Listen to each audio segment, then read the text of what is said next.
The jurors bought that story because they'd long ago given up logic and common sense. A cult is built on believing the absurd if the absurd justifies the cult.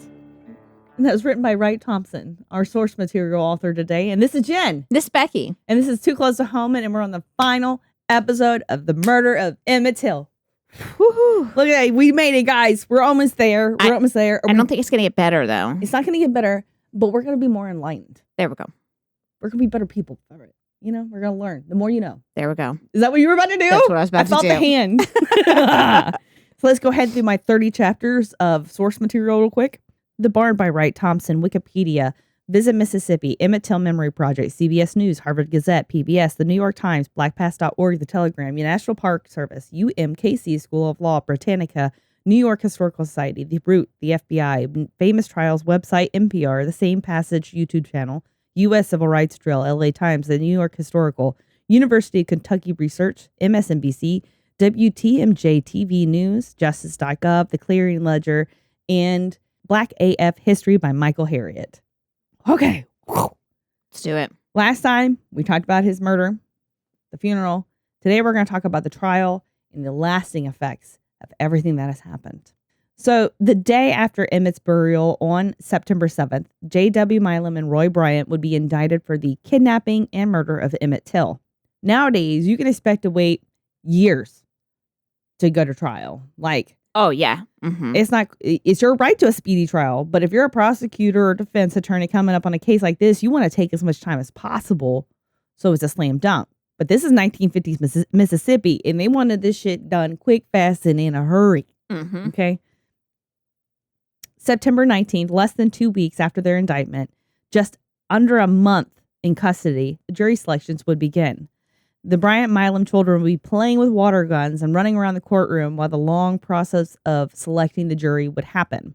It would take 6 hours, but they would decide on a jury of all white men. Of course. So it really did take all 6 fucking hours to do that. Really? In 1955, none of the black residents of Tallahatchie County were registered voters, and thus, under the jury selection rules then in place, nobody who was black was eligible to serve as a juror. And so the jury would also be sequestered, not like that did anything. They would stay at the Delta Inn, which is only 100 yards from the courthouse in Sumner. They would not be allowed a newspaper, to watch television, listen to the radio. They would not be allowed to discuss the case, but apparently there's a little rumor that the White Citizens Council in Mississippi contacted each juror just to make sure they voted the right way. Oh, yeah, I'm sure. The night before the trial started, Bud Milam would tell Carolyn Bryant to get her and her boys ready. They're going to all go over for family dinner at Leslie's. And when they got there, J.W. and Roy would come into the room to surprise their families. They'd been given a tiny furlough to see their families, and so they all would eat dinner one last time before their worlds would combust from their own doing. The trial would begin the very next day with prosecution bringing their witnesses to the stand. Sheriff Strider would try to ban black journalists, but then he would be overridden by the judge. So he was like, you know what? Fine. But y'all can sit at this card table on the very side of the fucking audience gallery out of fucking sight. I can't. It's just like an example of how rigged this is going to be. To begin, the prosecution would have Moses testify to the abduction and his identification of Emmitt's body at the river. Not all the court records have survived, but there are witness testimony transcripts, and you can see the vitriol that the lawyers have towards each other and the persnickety arguing of hearsay and assumptions, and they would have it towards witnesses like Moses as well. Quote, "And isn't it a fact, Mose, that you, on the day, told each one of those gentlemen and me that the only reason you thought that this was Mr. Milam in your house that night was due to the fact that he was a big man and he had a bald head? Isn't that true?" Oh, Jesus Christ. And it was a lot of that. No, sir. I had multiple conversations with him, but thanks. Moses would testify singing the ring being taken off Emmitt's otherwise naked body and giving it to the deputy. The ring's importance is that of identification, as the defense's main theory is that the body is not Emmitt Till's and that Emmitt's just safe in Detroit with his grandmother. Hiding out. Mm-hmm.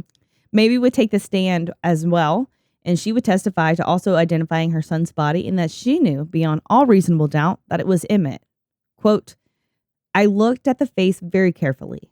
I looked at the ears and the forehead and the hairline and also the hair. And I looked at the nose and the lips and the chin.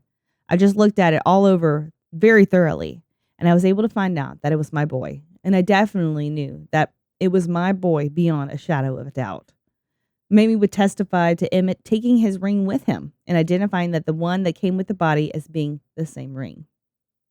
They would try to trip her up like she had been committing insurance fraud for like life insurance. Get the fuck out of here. And that it could not have been his body. Nobody could even tell who that body belonged to. Not even the coroner who showed up, okay? No matter what they tried to say, this was, without a shadow of a doubt, a cold-blooded murder of a child. Her child. The fact that she kept her cool when they victim blamed him is a testament to her resolve. They would prod her, asking her if she prepared him on how to behave in Mississippi, as if his behavior, or even alleged behavior, would warrant a punishment as final as murder. Yeah, exactly. The next day, September 21st, day for my birthday, sorry, and just a month shy of Emmitt's murder. Oh my God, I forgot half the other sentence. Like, oh, I should not have, it's my birthday. The case would resume with surprise witnesses, Willie Reed, his grandfather Ad, and Amanda Bryant, who would all testify to Milam's presence at the barn. Ad, not knowing that Willie was at Amanda's in the moment, was actually doing chores in the area and would witness Milam outside the barn, just separately. Amanda would testify to seeing through her window 4 white men going in and out the barn, and that a tall, bald man, likely J.W., I love how they keep adding bald in. I'm like, yes, please rub it in. And that he had went to the well to get water. Willie was the star witness. He agreed to come back from Chicago, hiding at a local black physician's office until the trial. He had been hounded by the press, who would find him wherever he would go, leading him to change his name after the trial. Wow. He was just 4 years older than Emmitt, and he felt he could not live with himself if he did not try to get justice for him, because it could have just as easily been him. Sure. Willie would testify about seeing Emmitt in the truck, not knowing who he was at the time. He would testify to hearing someone getting, and this is like, quote, a whole lot of licks. Like they were asking him, like, so was it a lot of licks or a little licks? That's literally in the testimony. Jesus Christ. Not a lot of hits, a lot of licks. But if you're from the South, you know what licks means. Yeah, licks don't feel good. That's for sure. They also tried to like, are you sure it wasn't a hog? He's like, listen, I know what a hog sounds like, and that was a human. Thank you. Sir. He was adamant, despite not seeing what was happening, that it was clearly evident someone was being violently assaulted in the barn. The most important thing he could do was point out J.W., Milam, and Roy Bryant as being in the truck that went to the barn that day. While the state decided to rest its case, the defense would start beginning on September 22nd with Carolyn Bryant herself testifying. Carolyn in the defense would definitely ham it up hard as she went through her version of events. I kid you not, like there's literally a moment where they have her take her right hand out and specifically demonstrate how she would receive the money and how hard he might have squeezed her hand. And if he was able to squeeze her hand that hard. And like it really fucking matters. Like it was some lightning rod moment of guilt. Like, oh, he squeezed with his pinky. Apparently, he had taken her by her hips and said, "What's the matter, baby? Can't you take it? You needn't be afraid of me," and insinuated that he had been with white women before. The only true part of her story was the fact that he said goodbye at the door without the ma'am, and that she went and got her gun thereafter. The judge would strike her testimony and say it was inadmissible, but the jury had been present and heard it regardless of whether they should have taken it into account or not. And it was fucking men, white men. Yeah. So, I mean, they were probably soaking it all up. Like that poor pretty little white lady. Like pretty little white wife. Yeah.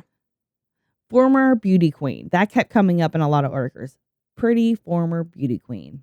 Oh, it's not very beautiful to me, but okay. So maybe it's the high as the beer holder, I guess. They would interview Juanita Milam, but despite being in the back of the store, she witnessed nothing. And I really don't understand why they even brought her to the trial. Like, because that's hearsay. Yeah. The transcript is like, you were there. Did you hear anything? No? Okay. Fucking one page. I was like, what? You wasted all that time? Whatever. The next witness was highly unusual. Sheriff fucking Strider of Tallahatchie County was the witness for the defense. What royally pissed me off was not the fact that he testified for the defense, but that the judge in court would allow hearsay and testimony that the sheriff was not even fucking qualified for. Yeah. He was not a doctor, but they would ask him questions about the body's condition, about his experience with the river and other bodies that had been taken out of the river, that this body was in such bad condition that you could only tell what color they were from their hair. Although he had seen white people with kinky hair before, so it's not 100% sure, okay? He felt that the body belonged to an older man, despite acting like it was too decayed to tell anything, and that he had been continuing his investigation on the actual identity of the body recovered in the Tallahatchie.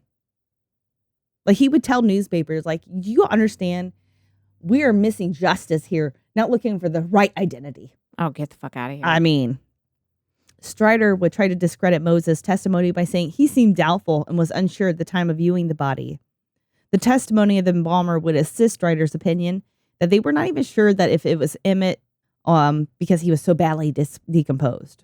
Like, he's barely human. He's a human shape. How could anybody?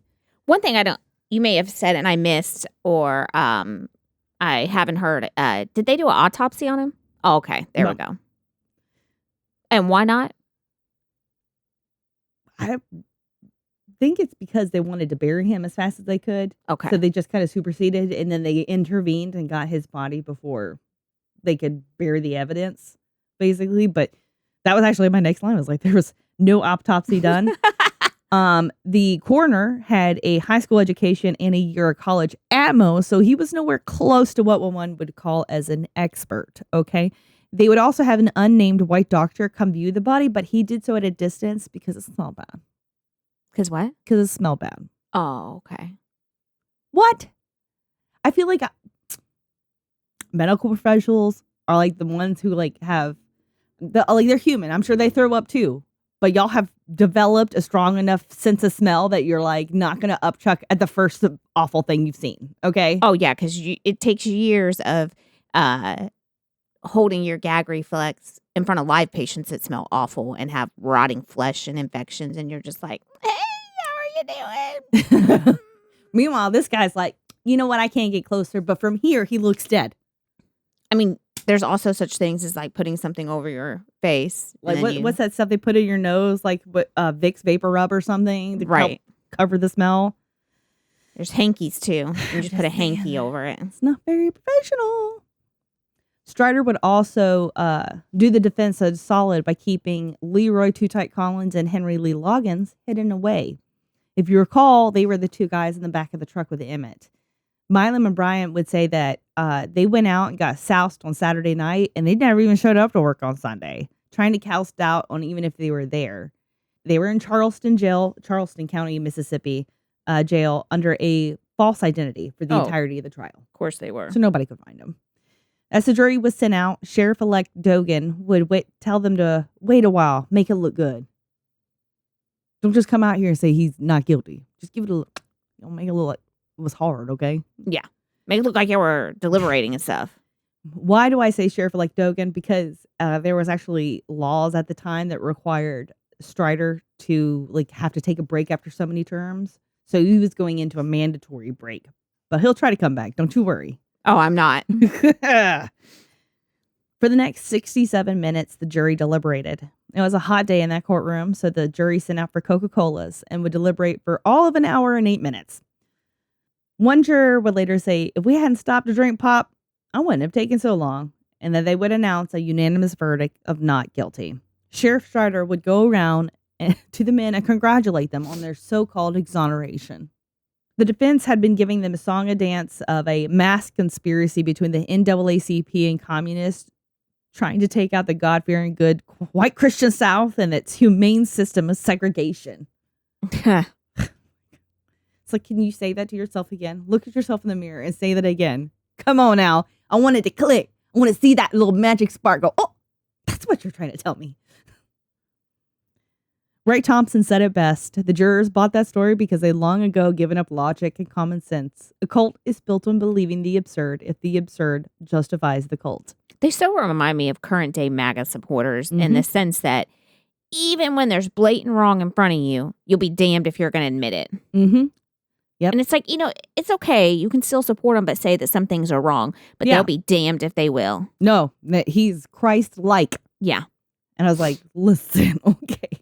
I don't know if your vision of Christ, my vision of Christ is the same, but mine doesn't use spray tan.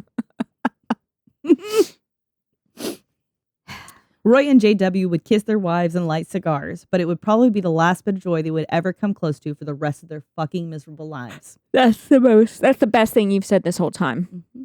The jury would buy in wholeheartedly to the claim that the body was that of a grown man and not Emmitt's. Ray Tribble, the foreman of the jury, who would end up, his family would buy the store down the line, by the way, would be contacted in 1995 about the case. Because people, have been doing documentaries for Ever since, basically.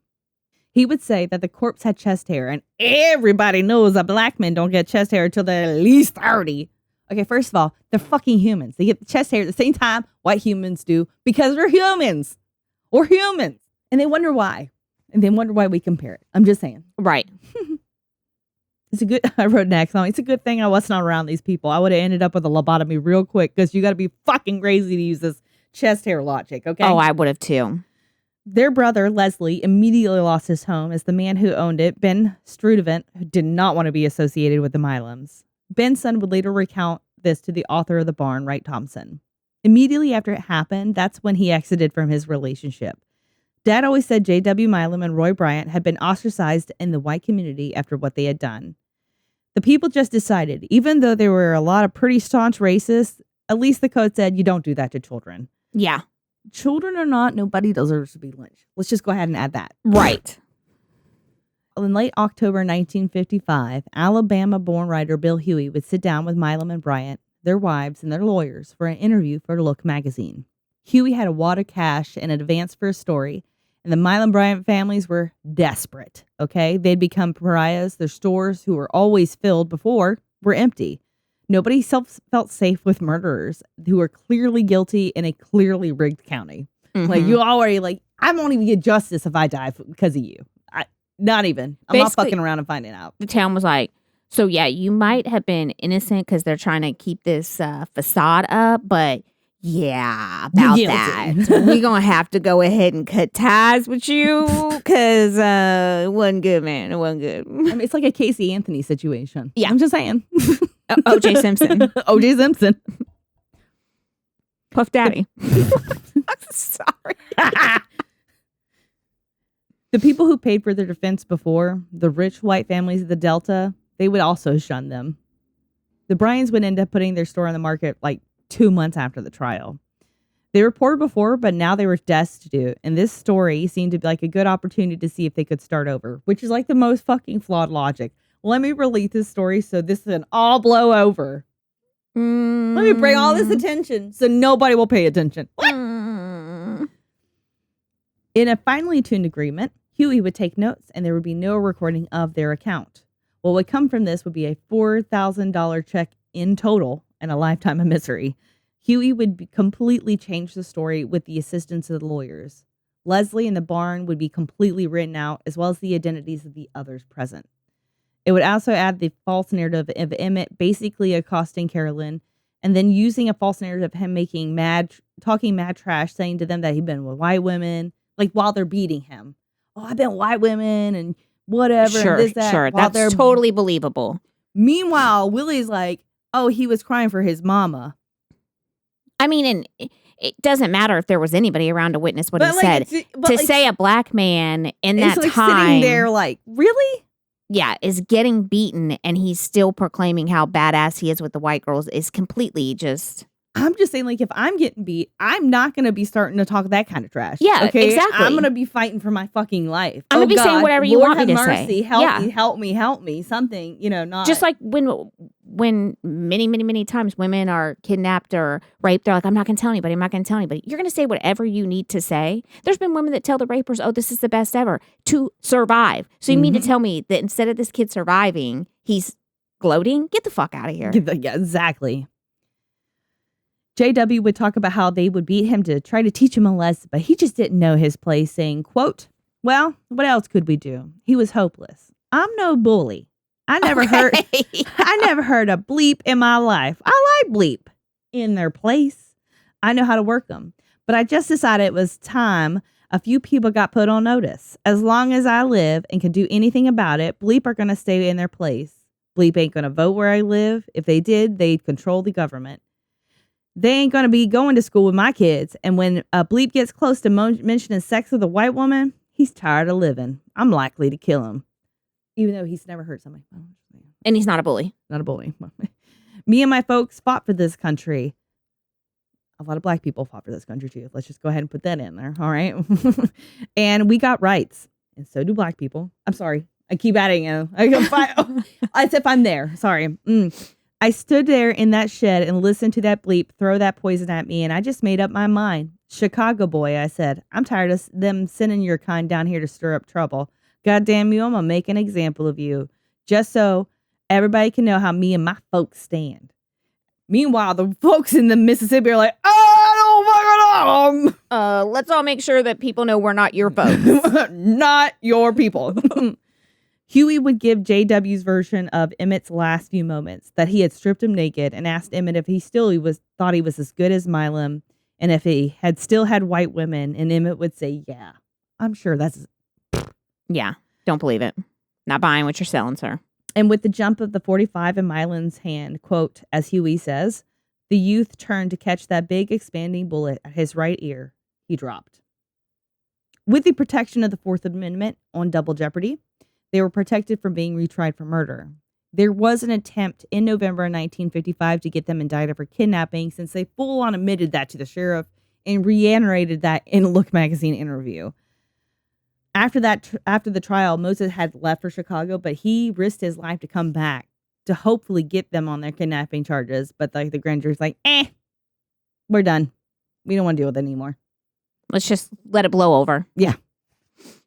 Dr. T.R.M. Howard, a notable civil rights leader, had hosted journalists and witnesses during the trial and would also finance relocating to Chicago for his safety. This dude was a real fucking G in his time. His home was a verified black command center offering a high-level security with the use of guards and staying armed. This would be where Willie and Moses stayed during the trial. Dr. Howard was a man before his time. Like, he had worked for another doctor as just like a regular kid, and the doctor's wife was like, oh, look at this little cute black kid. Let's throw him in school. So he was like, he got a really good chance to, and then he passed that forward. Like, he really spent his life working for other people.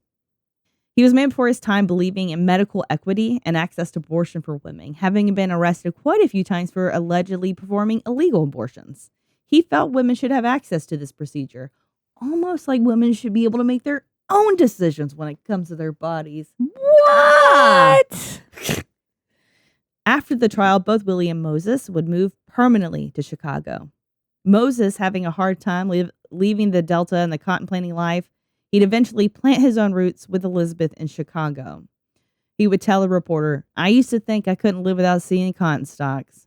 Man, I ain't seen cotton in a year and I'm still living.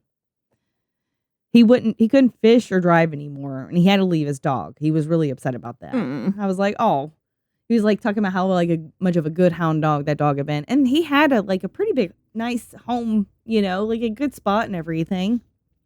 I probably would have hurt to move. Like, this is all you've ever known, and you're about to go to a wildly different place. But he would plant that garden every year, every summer, until his death in 1977, just 7 years after Elizabeth. Willie Reed would leave and regain a new old identity. I say it that way because he'd only known his name to be Reed, like his grandfather's. But once he got his birth certificate, he discovered his real last name was Lewis. And so he would just use that from there on out. There you go. Around 1959, he began working as a surgical orderly at Chicago's Jackson Park Hospital, and remained there for 47 years before retiring in 2006. He got married and would suffer from nightmares and anxiety for years. But he didn't even tell his wife until the 80s that he had witnessed any of this. Even his family and friends were unaware, and most did not know until he was interviewed for the first time on TV. He would die in 2013 at 76 years old. Wow. That's the one I had Camilla watch with me. I wanted her to understand because he talked about what life was really like for him, and it was very insightful and thoughtful. And this man was not doing it for fame. He did it because he felt was right. And there's just not enough people in the world like that. Mm-hmm. Because it was very high risk for him to say anything. Mm-hmm. He could have just kept walking down that road and said not a word, and nobody would have known any different. Mm-hmm. But back to Mamie and Dr. Howard. They would go on speaking tours denouncing both the racial violence and injustice in Emmitt's case. She would not stop for the rest of her life as she fought for both her son and civil rights. In 1957, she would marry Gene, but they would have no more children. Instead, in 1960, she would graduate from college and become an educator in Chicago for well over 20 years. She started a program in her elementary school and church called the Emmitt Till Players. It was an oratorical group for young kids where they were learning, memorizing, and reciting speeches of Martin Luther King Jr. Wow. Mamie would use her time to help educate students, teaching them public speaking and literacy to help them in their lives. So even though she didn't have any more children, and she pivoted her civil rights career into education, she never stopped touching lives. Could you imagine having that person as your teacher? No. Like, that would be amazing that you did. The lifetime that she lived through that she could impart to you, like crazy. It would have been better than that one-eyed teacher that I had that was pretty mean in middle school. She had like a bouffant. She was fucking mean. Fucking stand you. But you know what? She did teach me how to spell Wednesday right. And then for that, I can thank her. Sorry. I have to get my ha-has in somewhere. Those speeches by Dr. Howard and Mamie left an indelible impression on the nation. They would speak in front of thousands of people. Dr. Howard would actually be invited to Dexter Avenue Baptist Church. Their pastor would be hosting them. He was unknown then, but when he organized the Montgomery bus boycott, the pastor would be launched into infamy as Dr. Martin Luther King Jr. Oh, wow. Rosa Parks would be in that audience and would recall it being the first big meeting of people that she had attended after Emmitt's murder. And 4 days later, she would hold tight to her seat with Emmitt in her thoughts. Stephen Whitaker would talk about attention that Emmitt's murder and trial brought. Quote, Mississippi became, in the eyes of the nation, the epitome of racism and the citadel of white supremacy. From this time on, the slightest racial incident anywhere in the state was spotlighted and magnified to the black race throughout the South and to some extent in other parts of the country. This verdict indicated an end to the system of noblesse oblige. The faith in the white power structure waned rapidly. Faith and legalism declined, and the revolt officially began on December 1st, 1955, with the Montgomery, Alabama bus boycott. So, noblesse oblige is a term I actually read quite a few times when learning about the civil rights movement. It's actually a French expression. Do you know about it? Because I didn't. I swear. I don't. Clueless. It's a French expression that means that nobility extends beyond the mere entitlement, requiring people who hold such status to fulfill social responsibility. So think about it as like kings, right? Mm-hmm. Giving bread to their peoples, you know. Right. So how can those of the noblesse, meaning nobles, help those with less being a bad thing? Well, it enforces a class hierarchy, that the elite are benevolent benefactors and that they have gifts to offer us poor people that we're ever so thankful for. It's like if someone came to you and said, oh my God, you look poor. Let me give you a sandwich and a little boo-boo. I mean, Emma would be happy. Emma would be happy. But it would be like, excuse me? Like, what? It gives this false sense of superiority to those in the noblesse category. They feel better that they gave you that sandwich you never asked for. I'll take that little boo-boo, though. I'll take that little boo-boo. That thing is high commodities. It makes me think about when a friend's house burnt down. She was thankful for the donations received, but a lot of those donations were basically things they did not need or ask for.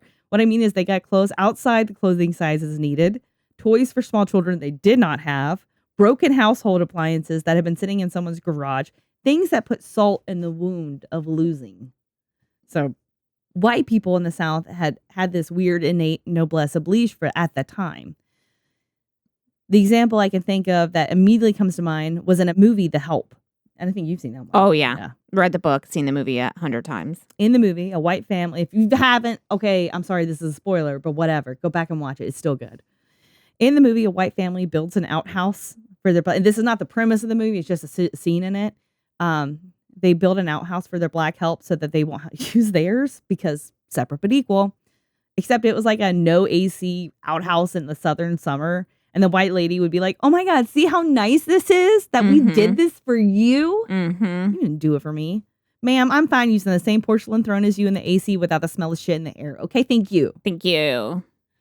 They felt that anything they did for people of color was that of a charitable tone, mirroring the slave masters of yore who would say, aren't you thankful that we plucked you out of that nightmare of a hometown and make you my personal servant? So thankful. White privilege and noblesse oblige go hand in hand, and it infuriates me to hear people that say that there's no such thing as white privilege or that reparations are ridiculous. Jimmy and I just had this conversation, actually, and reparations have gotten a negative rap by politicians. You know, those crooks we vote for and hate. But let me pivot your point of view for a second. And it's controversial, but I am pro reparations. Just wait with me here. And I know a lot of people are like, about it. It's not like this blank check buying off someone's complaint, which is what a lot of people will say it as. It would be, one, an apology for the pain and generational trauma and the promise to do whatever they can to prevent this in the future. And while there are civil rights laws, there have been altered over the years to cover the loopholes and blind spots to protect citizens better. Keeping that promise to strive for equality is important. Then you have to factor in how much inequality and racial discrimination has affected people of color and where they would have been had they not been discriminated against. And I mean, like, where would their family had been if they were not slaves 200 years ago? What opportunities did you take in snatching them and be making them your slaves? If that makes sense. Like, reparations are usually suggested in the form of educational and scholarship opportunities, medical services, community revitalization. It's more than just like giving somebody money. These are all things that other people of color have been denied for generations. Educational opportunities when blacks were denied the ability to practice medicine for quite some time, or like in cases of small business entrepreneurial opportunities being quashed where local banks were rare to give people of color loans. These racist behaviors and problems are becoming a thing of the past, but only recently. And all these people who you know could be in better places had their ancestors been given the same opportunities as their white counterparts. Okay. So what is wild is while there's no reparations being done for slave descendants, the slave owners actually did get reparations for losing their slaves. Did you know that? I didn't know that. I was like, that's fucking wild. Really, there was like a whole thing where they got paid back. Like, oh, we're sorry, we took your slaves away. All attempts of reparations at a federal level have been quashed for ex-slaves, basically. The National Ex-Slave Mutual Relief, Bounty, and Pension Association would be chartered in the late 1800s by former slaves Callie House and Isaiah Dickerson, with the focus of giving a pension similar to a Civil War pension, except for the unpaid slavery of blacks, basically. It also worked to remove Civil War statues of Confederates, which brings to a very human level. I would not want the people who fought for me to be enslaved to be glorified in statue form for me to be seeing when I'm just going to get my groceries and shit. You know what I mean? They would get nothing but hounded, and Callie House would actually get railroaded into a false charge of mail fraud, ending the whole association. So it never even happened. It's my little soapbox on reparations and their importance. While it's a bit off subject, civil rights is a form of reparations. It's the social movement that led to the way to protect those who have been harmed, the promise to protect them from those things happening again. I felt like it was important to talk about it at the same time because I was like, there's a lot of misinformation about it. When you speak of this, you're speaking of the same kind of form of like the Native Americans getting money, correct? Like how, I don't know if you know, like how the reservations, the Native Americans get a certain amount of money every month for us taking their land. Yes. And they get their reservations and everything like that. And then they also have like their healthcare and like they have a whole system. Correct. And they all get a check a month. That's like basically like restitution for, hey, sorry for what we did to you. And that's what you're talking about with the African Americans, correct? Not necessarily. Because giving them just this blank check is not necessarily going to help them. It's creating infrastructure for these people, like, you know, going into like project communities and giving more back educational opportunities for these people, these lower income families. Right. They do that for the Native Americans too. Yes. So like, it's not really a blank check necessarily, but there's no real like formula for it. There's no like, oh, well, you can't give a check or you do give a check. It's been so discussed and diluted and talked against and talked for that there really is no good answer, I think. But I think that there has to be some kind of amends. And I'm one of those people that like, I think it really did hurt the Native Americans the way that they did give them money, but they also treated them like they couldn't handle their own money. Like, well, no, I'm talking about they still get the money today. no, I know, Yeah, but like okay. back in those days, like, and it set off like a whole bunch of problems for the indigenous of America, leading into other social economic problems for them, and like drinking and other problems that came along with not a well thought out system. Right. Whereas, like, I think that if we had done it reparations back then, it would be very similar to what the indigenous would have gone through. But it not necessarily the best answer. You know what the best answer would have been? Just not taking their land. Right, Not right, stealing right. people. But they really, I mean, it just becomes really difficult to even talk about, because then you can't say like, oh, I'm not this, and not sound like racist. That's not necessarily the case. You want what's best for these people. And sometimes a blank check is not that. Just like when people win the lottery, sometimes it does more harm than good. I read about a lady yesterday. She won a bunch of money, and then she got sued by her coworkers, and then her ex-husband abducted her, and then the IRS came after her. And it was like, oh, well, fuck me. Because part of the problem when I lived next to the reservation and took care of a lot of the people is, and it's just a natural thing. I'm not by any means demeaning anybody or talking bad, even though it may sound that way, is when you don't need something, you don't do something. And what I mean by that is when you don't need to work, you don't work. Mhm. Obviously, you took a lot of time off working because you didn't need to work. Yep. You didn't have to work. And when you provide too many I'm sorry's, because that's what they're trying to do. They're Mhm. not making it right. They're saying, oh, I'm sorry. Here you go. Let me give this. There was a lot of that there. Mm-hmm. Drinking too much. I mean, I took care of people in their 30s dying from complete liver failure from drinking. There's like dry towns in Alaska because it's a Yeah. problem there too. Yeah. Because And- it gets so bad that people are dying. Like Yeah. drinking vanilla, like drinking mouthwash. And a lot of them did not work because they did not need to work. They were given these checks that they received every month. And there were opportunities to go to school and stuff to better yourself, like you're talking about, but they didn't take them because they didn't need to take them, because they didn't need to work. So Mhm. why the hell am I going to go to college and educate myself? Sure, it sounds great, the opportunity you want to, but let's be honest. If I, at a young age, was given that, I would not have went to school either. I would not have busted my ass studying for years and years to do something that I didn't have to do. Let's keep it real. That's why we all do it. We pick a field we want to go into that we're passionate about because we have to work. But if we don't have to work, are we really going to do that? Some will, yes, because they still have, they want to learn and everything. I mean, for a long time, I had to work, but I Yeah. had no field that I wanted to go into. I think it's a lack of structure that caused these problems. And it was more beneficial for the government, if that makes sense. Like when you look at how I'm looking back because all I know is about from what I've studied from the Osage Mm-hmm. and what life was like for them and how they handled that weird period between completely stealing all your shit and putting you in reparations, like that weird time of when they started giving them that money and stuff, and how much they did not fucking do for those people. Right. And that created generational problems, which ended up causing issues down the line. So yes, there are going to be those people who will not work because they don't have to, but there are plenty of them that will. It's not really as much of a percentage, I would think. But then again, I don't know. I don't know without looking at statistics. It was a very large percentage when I was there that did not do anything with the stuff that was offered to them. Mhm. And I tell you that because there were people in our group too, Mhm. and they drove nice vehicles, and they would tell you wholeheartedly, without a shadow of a doubt, I'm not ever going to get a job. I don't have to get a job. No, I'm not going to do that. It was a very, very large portion, larger than you would think. It really was.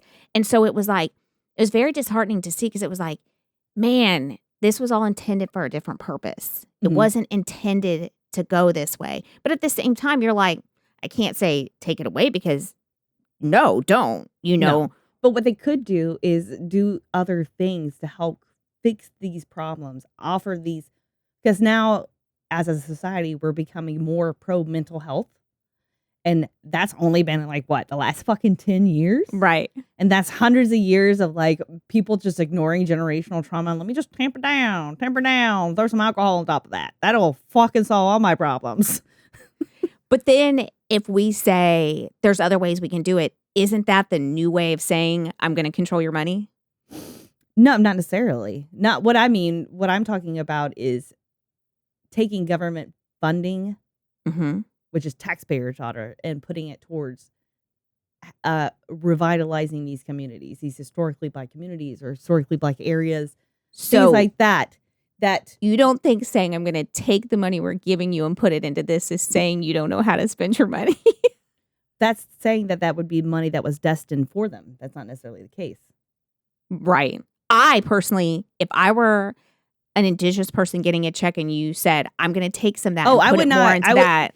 I don't mean like that in that case. I'm talking about I was like, if we were doing slavery reparations, I'm like, that money's not there. Like there's no money designated. That would be new money, new funds. I'm not talking about that. I'm talking about the slavery reparations. Sorry. That was a confusion on my part. I'm like, that's kind of what you're saying. I don't know. I think like you said, it's a very complicated and a very it's hard. It's hard to figure out. It is because even when you say, okay, we'll make your communities better, and we'll come in and we'll build housing for you. But one size doesn't fit all.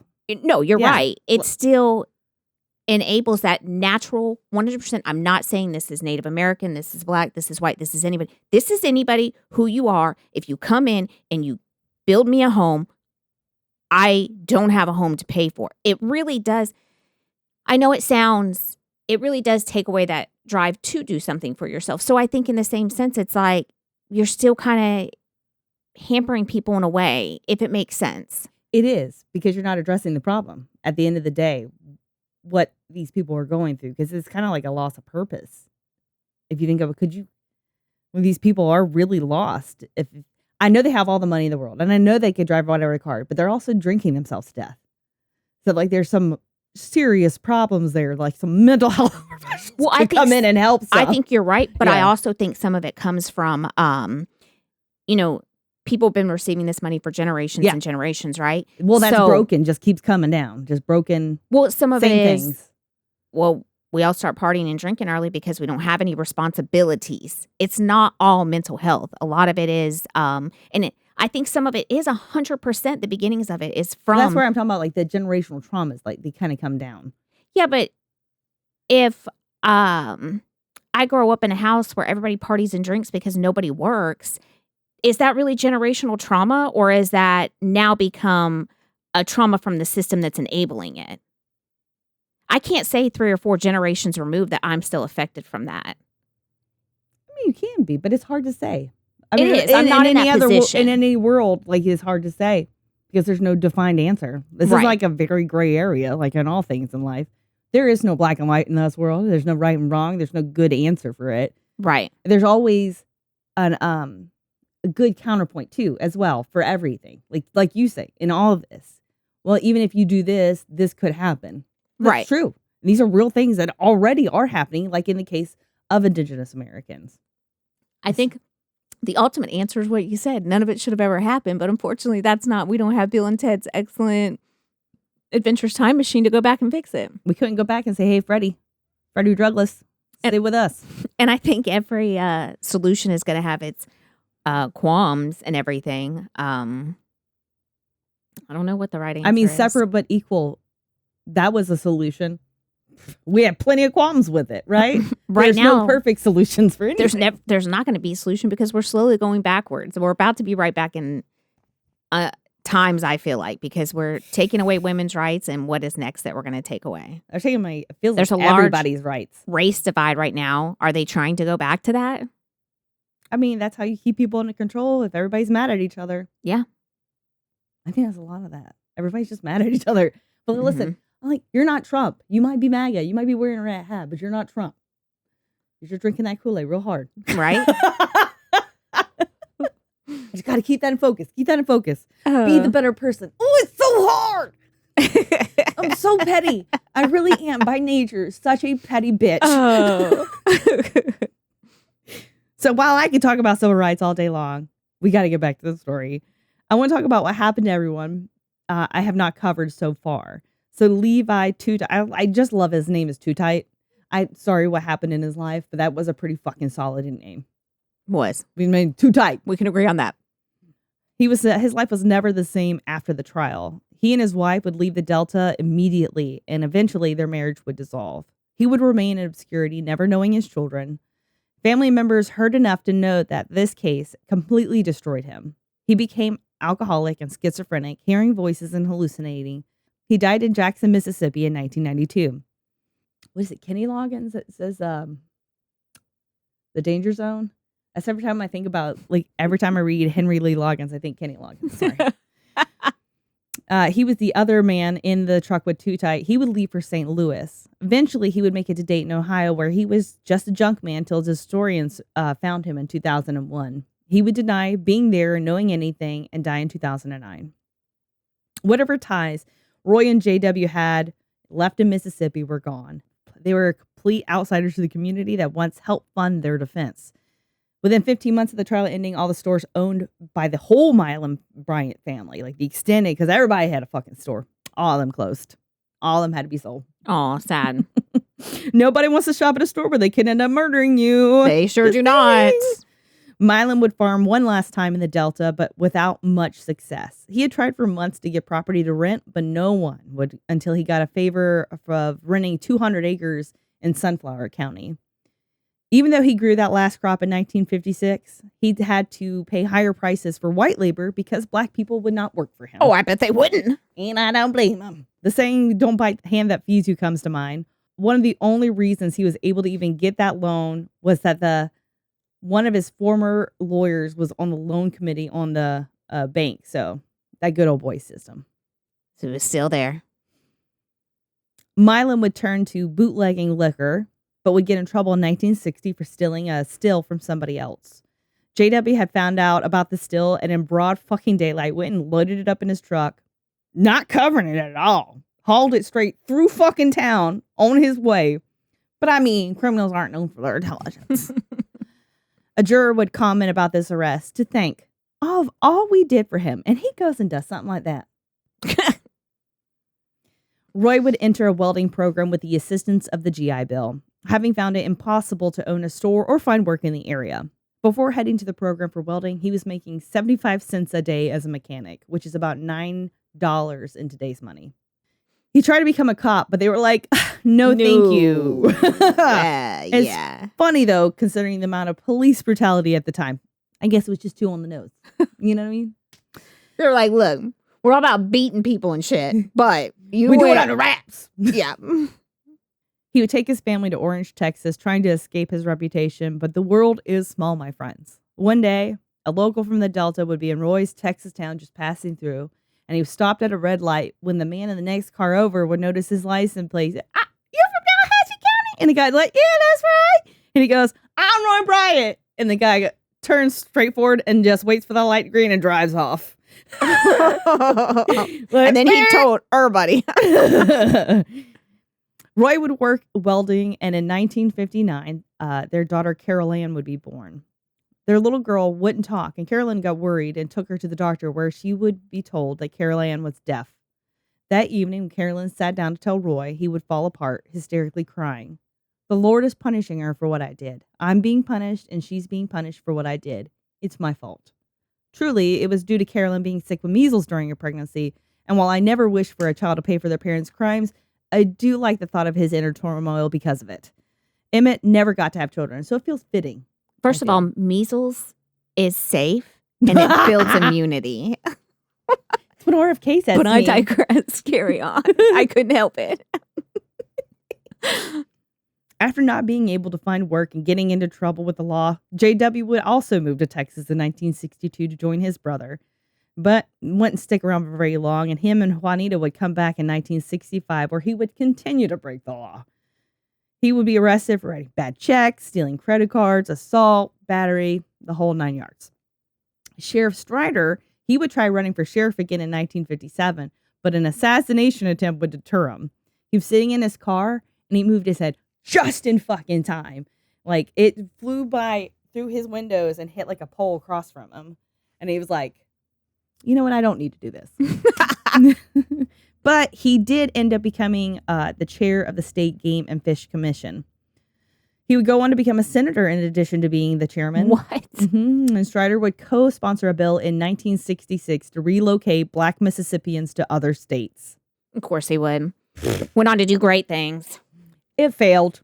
He would also admit on the Senate floor that he paid $30,000 for absentee ballots to win his election. Because according to him, quote, in those days, you don't win elections, you bought them. I mean, he's not lying. He ain't. It's still today. But you know what? You can't buy a new heart because homie died on a deer hunt of a heart attack in 1970. Sad. Maurice and Simeon.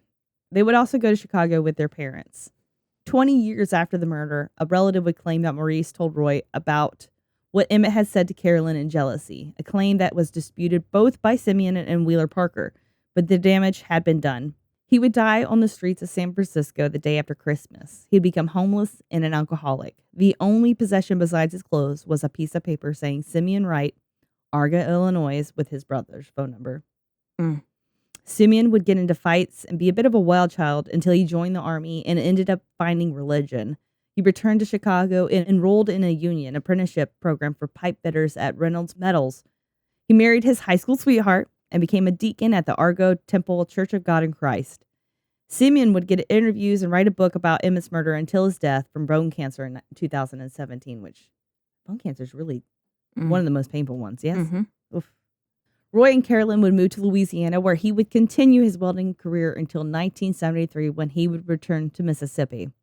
They would relocate to Ruleville, Mississippi, and get back into the grocery store business just short of 2 decades since Emmitt walked into his store and money. Carolyn and Roy's marriage would continue to break down. I mean, it wasn't all that wonderful to begin with, but he would, his own mother, Eula, would like confront Carolyn and be like, listen, why are you even fucking married to him? He's awful. And she said that in front of her son. Eula give no fucks. You know what I'm saying? Facts on facts. Carolyn would finally take Eula's advice and leave him in 1975. By then, his vision was failing him from all the years of welding. In 1985, Bryant reported to the Clarion Ledger that his welding had made him legally blind. He suffered from optic nerve degeneration in both eyes, and his left eye was further damaged after a small piece of steel became lodged in it. I hope that was painful. So sad. Their divorce papers describe Roy as being guilty of, quote, habitual cruel and inhumane treatment of her and of habitual drunkenness. Leslie would not see his brother's divorce as he was dying from cancer in 1974. He's the one who had the barn, if you recall. And while he and his wife stayed married, he would bounce around a bunch in the Delta doing odd jobs and being a salesman of both vehicles and methamphetamines. Aw, happy ending for him. Right? Francis, his wife, would call in a preacher as he was soon to be dead. And like all people afraid of hellfire, now was the time to confess. Oh, I'm sure it was. He would tell the preacher about his involvement and die before the sun came up the next day. He wouldn't give details, but the remorse was real. But like, when you feel hell's fire licking your asshole, I think you're a little late in the remorse game. I think you are too. Satan don't care, baby. But as any good Christian would say, he still got to go to heaven. Oh. J.W. would not be that far behind. By spring 1980, the man who was once stood at a formidable 235 pounds, 6'2", he, during his trial, stood now weakly at 187 pounds, pissing blood and tissue. Oh. He was certainly dying of cancer. Having been a 2-pack-a-day smoker, it was in his lungs, but it had spread throughout his body, especially his bladder. He would stay in the hospital, pissing out pieces of blood and tissue, which was extremely painful. Good. And because of this, he was also incontinent and would dribble constantly and smell like old pee-pee. Good. Makes me happy. In the last few months of his life, he would confess in detail to an FBI informant who went by Bonnie Blue. She posed as a super racist white woman to get closer to him, of course, to get his confession. Bonnie would say that Too Tight had caught Emmitt, who had tried to run away, and that Roy had punched and pistol whipped Emmitt. J.W. would say that Emmitt struggled to speak due to a stutter, but was able to say, "I want my mama." Remember, J.W. is the one who was saying that he was talking all that smack. But now you're going to tell the truth. Now you're going to tell the truth. When the devil's right there. He would finally die, pissing blood in a VA hospital in December 1980. Juanita and his marriage was tumultuous, but they never got a divorce. She became a hairdresser because J.W. could never hold a job. And while she tried to blend into obscurity, it never happened. After he died, she never remarried. She would never speak to the Bryant and Milams ever again after a dust-up at the funeral over whose fault Emmitt's murder really was. She died in 2014 at 86 years old. In 1983, Roy, now divorced, remarried, and running his own store, would get in trouble for food stamp fraud. He would buy stamps at a discount and sell them full price to the government. Food stamps were literally a physical item before they became a card, for those who may be confused. I was thinking about this like, oh my God, I hadn't thought about that in a long time, that they really were like stamps. Yes. The stamps were used like coupons, basically, with the government reimbursing the store who took the stamps in lieu of payment. Very much like the plantation stores. Mm-hmm. His attorney, State Senator Robert Cook, would plead his case saying that the 53-year-old Roy is a good citizen of Ruralville, this is a quote, who is disabled and has been in very poor health a number of years, who has attempted to work despite that circumstance and to be gainfully employed in the course of running his own store. Mm. Cook would play on the judge's heartstrings with his poor old Roy story, and that he took care of his disabled wife, and that his sister, and that he was a veteran, and a murderer. In 1987, he would get in trouble again for food stamp fraud, serve 8 months of a 4-year prison term. But in the early 1990s, you would find him suffering from cancer and diabetes. He no longer had a store, but a fireworks and produce stand by the highway, mean and ornery as ever. He was a little worried because at the time, closer to his death, the murderer of Medgar Edgars had finally been brought to justice. I don't know if you know who that is, but he was the first field secretary for the NAACP. And him and his wife, like, they were in the trenches. They knew the dangers they were in. They had plans with their children in case something like their house ever got bombed or drove by. Like, his life was constantly in danger. Well, this motherfucker's hit across the street. Medgar came home, got out of his car, and he shot him. And Medgar was able to get to the front door to knock, like, tell his wife to call 911, and he died.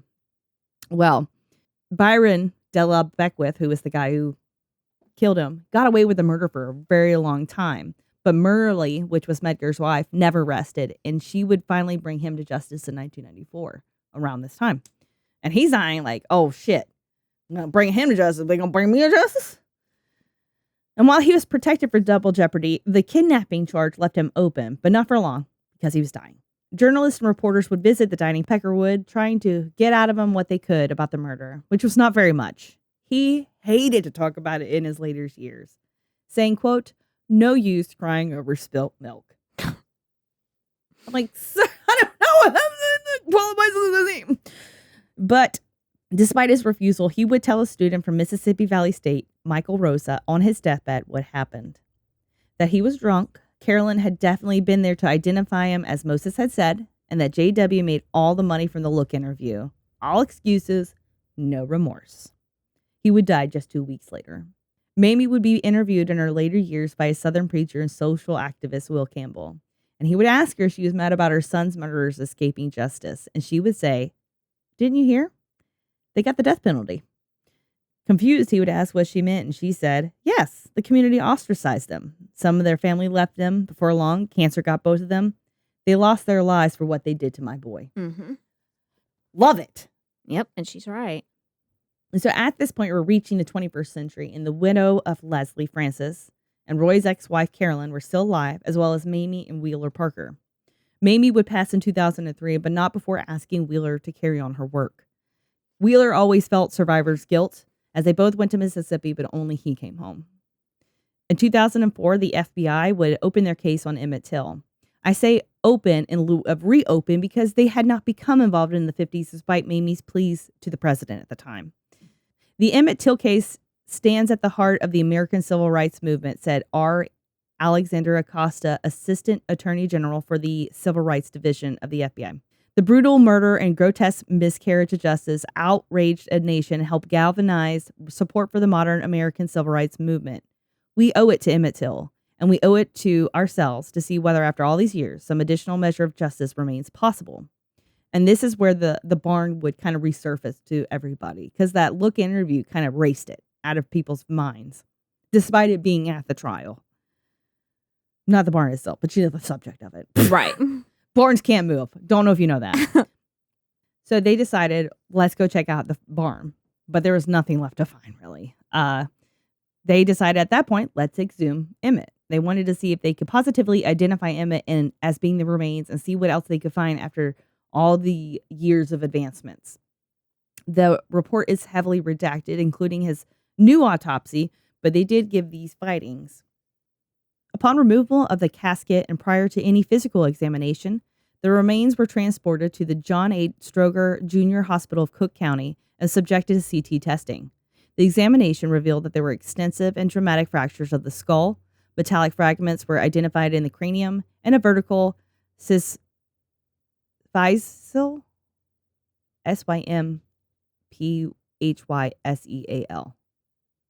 Symphyseal? Spell it one more time. Symphyseal.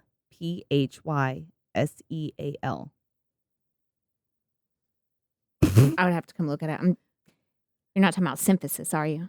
No. Okay. It's in a vertical symphyseal fracture of the thyroid cartilage was observed. The distal left femur was fractured. A possible subtle fracture of the right capitate bone was observed in the right wrist, as well as a fractured lunate bone of the left wrist.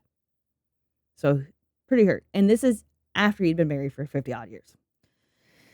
The FBI would interview Carolyn as well as Francis Milam. Francis had always feigned being in the dark about the murder, but the facts are this. In a Mississippi home, in dead August heat, people would have their windows open, even at night, to keep people cool. Mm-hmm. There ain't no AC, and we are fragile women, okay? The barn is close enough to the house and in a secluded enough place that you would have absolutely heard someone getting the brake speed off them and screaming as well as a gunshot. Mm-hmm. FBI agent Dale Killinger would say, think about why they chose to go to that barn. They chose it because Leslie Milam controlled that space and they could go in there and do what they wanted, how they wanted. And he would say that they were entertained by this. And nothing could be more true. They were bug-hating boys with a magnifying glass ready to kill bugs for fun. Mm-hmm.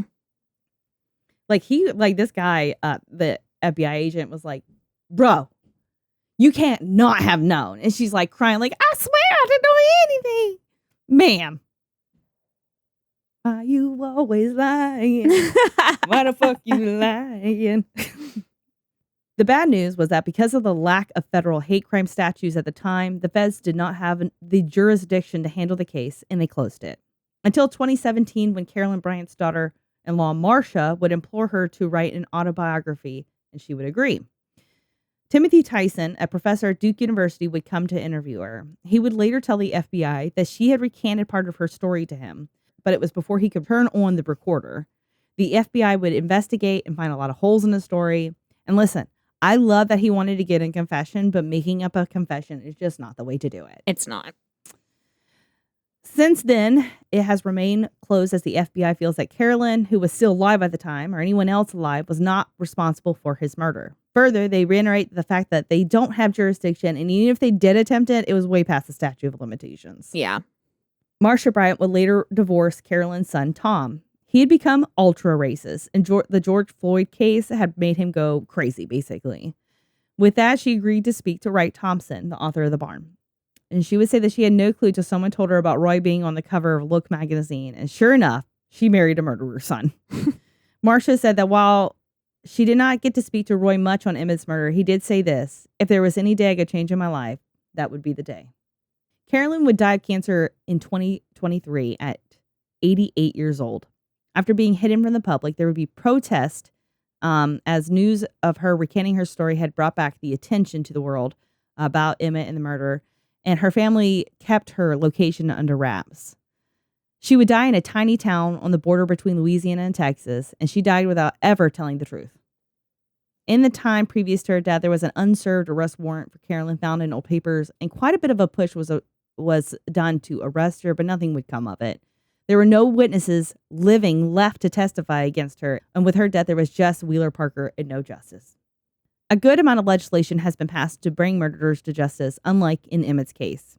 The county of Tallahatchie has formally apologized in 2007, and Congressman John Lewis would sponsor a bill called the Emmitt Till Unsolved Civil Rights Crime Act, which would allow for cold cases of civil rights crimes to be reopened, reinvestigated, and hopefully adjudicated.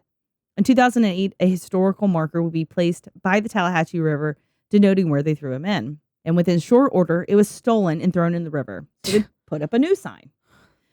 That sign would get riddled with bullet holes, and so would the next sign. Sometime between July 27, 2018 and September 10th, 2018, 3 Old Miss fraternity brothers would pose in front of it with guns, trophy style. Finally, a 4th sign would be placed in 2019.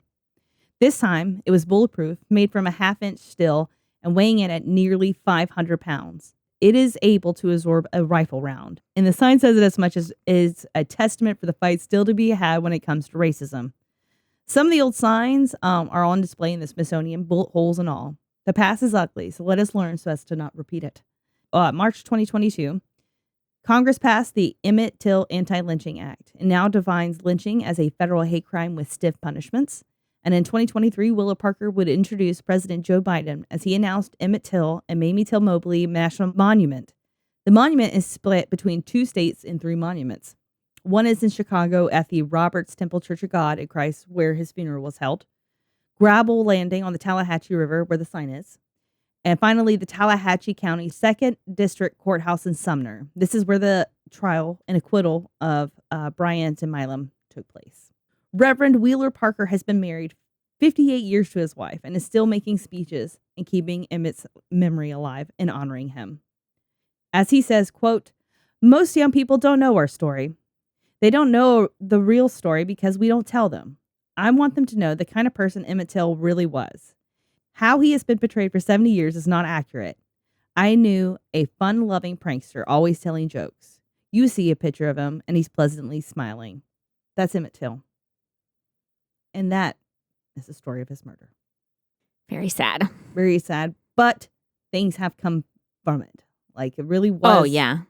That thing that really put the thread in the quilt of the civil rights movement and bringing it together. And all these ugly things are awful happen, but we do learn. And there's always hope. I personally think it all started based on everything that you've told me. From him not saying ma'am. Yes, I do think he didn't say ma'am. It really is a northern thing not to say that. Yeah. It really is a southern thing to say and it's a kid thing to be like, you know what I mean? Like, do what I want. Like, well, I don't think he even did it in a malicious way. Well, I he think had done it all that week just to be like a jokester. Like, he was doing it to his aunt and his uncle, like getting a little kick out of it. You know what I mean? Like, I think to the white people, though, I don't know. I don't think he was doing it in that situation. No. I think it was just a habit that he didn't say it. And I think Carolyn was so attention starved because her husband kept shrimper fishing and not paying her no attention. So let me say this, and he'll come home and he'll defend me. And it went way out of what she expected it. I don't think that she truly intended it to spiral to all that. And I think it was a bunch of white men trying to play whose dick is the biggest. Yes. And that it all started from her wanting attention and him not knowing better out of habit because he shouldn't have had to, in all honesty. And that's what I think happened. I think it was all attention seeking for her and it spiraled out of control.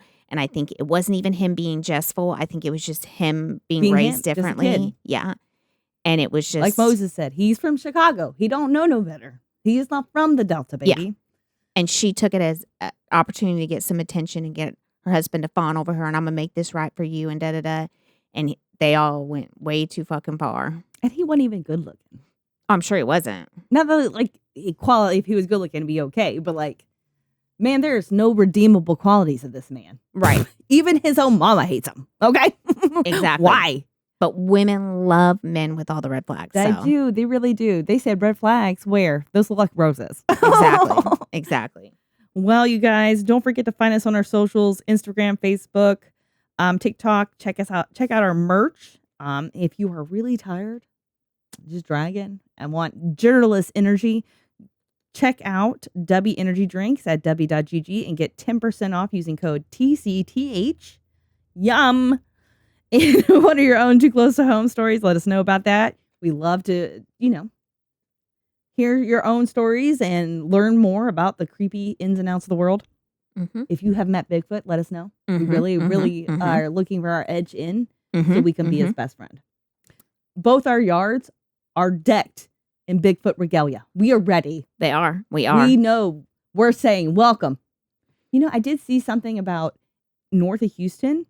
There's a park up there that they have a ton of Bigfoot sightings. Oh, We'll have to go when it's cooler. Only when it's less hot. Yeah, gotta bye. Don't forget to rate and subscribe on the platforms you listen to. And until next time, Stay safe. keep your head on a swivel. And don't bring it too close to home. And be kind. And speak up and say something. And Silence is complicity. Do the right thing, even if it's hard. Mm-hmm. If homie could make his little butt come all the way back from Chicago and risk his life and limb for this boy that he never met in his life, you can hold a door for somebody. Mm-hmm. You can be a little bit kinder. Mm-hmm. You can give somebody a hug. People are too litigious. Don't hug anybody. Don't listen to her on that. Don't Consensual hug nobody. hugs only, please. Ask first. Don't just assume. That's right. It makes an S out of you and me. That's right. Bye. Bye. If you enjoyed this episode of Too Close to Home, don't forget to rate and subscribe to us on most platforms. Follow us on our social media at Too Close Home Pod on Facebook, at Too Close Podcast on Instagram, or if you have your own Too Close to Home experience, shoot us your story at tooclosetohome@yahoo.com. Thanks for listening.